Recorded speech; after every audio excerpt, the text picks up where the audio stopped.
Olá pessoal! Você sabia que o Brasil já teve uma época em que não havia rei nem imperador governando o país? Pois é. Isso aconteceu entre 1831 e 1840, no chamado período regencial. Foram quase 10 anos de muita confusão política, revoltas por todo o país e disputas pelo poder. Mas também foi uma fase de transformações profundas e aprendizados importantes sobre o que significava governar um Brasil independente. Hoje, a gente vai entender como o país sobreviveu sem o imperador e como essa fase ajudou a moldar o Brasil que conhecemos hoje. Então já deixa o like, se inscreve no canal e bora mergulhar nessa parte incrível da nossa história.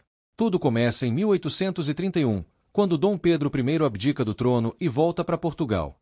O problema é que o filho dele, Dom Pedro II, tinha apenas 5 anos de idade. E aí vem a grande questão: quem governa um país quando o imperador ainda é uma criança? A resposta: os políticos brasileiros. E assim nasce o período regencial, um tempo de transição, cheio de debates, crises e ideias opostas sobre o futuro do Brasil. De um lado, os liberais, que queriam dar mais autonomia às províncias. Do outro, os conservadores, que defendiam um governo forte e centralizado no Rio de Janeiro.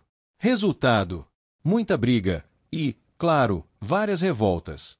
Logo após a abdicação, o Brasil foi governado por 3 pessoas, no que ficou conhecido como Regência Trina Provisória.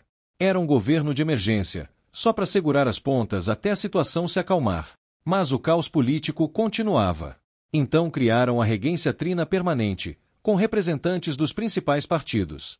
Mesmo assim, a convivência era complicada. Cada um queria mandar mais que o outro. Em 1835, decidiram simplificar, criaram a Regência Una, com apenas um regente de cada vez. O primeiro foi Padre Diogo Feijó, um liberal que acreditava em mais liberdade para as províncias. Mas o país estava pegando fogo, e ele acabou renunciando. No lugar dele entrou Araújo Lima, um conservador que tentou trazer estabilidade, mesmo que isso significasse mais autoritarismo. Mas o Brasil da época era enorme, diverso e cheio de desigualdades. Então, claro, o povo não ficou calado. Durante as regências, o país foi sacudido por uma série de revoltas regionais, cada uma com suas causas e personagens marcantes. No norte, tivemos a cabanagem; no Pará, uma revolta popular entre 1835 e 1840, em que os cabanos lutaram contra a exploração e o abandono do governo. No sul, a famosa Revolução Farroupilha. Entre 1835 e 1845, os gaúchos queriam mais autonomia e menos impostos sobre o charque. Na Bahia, aconteceu a Sabinada, entre 1837 e 1838, liderada por militares e civis que queriam uma república baiana, mas só até Dom Pedro II crescer. E no Maranhão, a Balaiada, de 1838 a 1841, onde vaqueiros, artesãos e escravos lutaram contra a injustiça e a opressão. Essas revoltas mostraram que o Brasil era um país cheio de vozes diferentes, e que o poder do governo central não alcançava todas as regiões.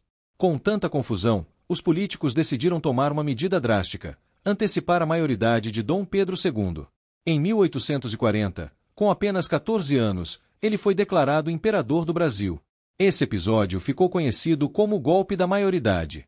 A ideia era simples: trazer de volta a figura do imperador para unificar o país e acabar com as revoltas. E deu certo, pelo menos por um tempo. Com a coroação de Dom Pedro II, começava o segundo reinado, uma nova fase de estabilidade política e desenvolvimento econômico. O período regencial foi um dos momentos mais intensos e importantes da nossa história. Mesmo com tanta instabilidade, foi nesse tempo que o Brasil começou a experimentar a política de verdade: debates, eleições, partidos e participação popular. As regências nos ensinaram que o Brasil é fruto da diversidade e do conflito, e que a democracia se constrói com diálogo, luta e aprendizado. Se você curtiu essa viagem no tempo, deixe o seu like, compartilhe o vídeo e comenta aqui embaixo qual dessas revoltas você achou mais interessante. Até o próximo vídeo, e lembre-se: conhecer o passado é entender o presente.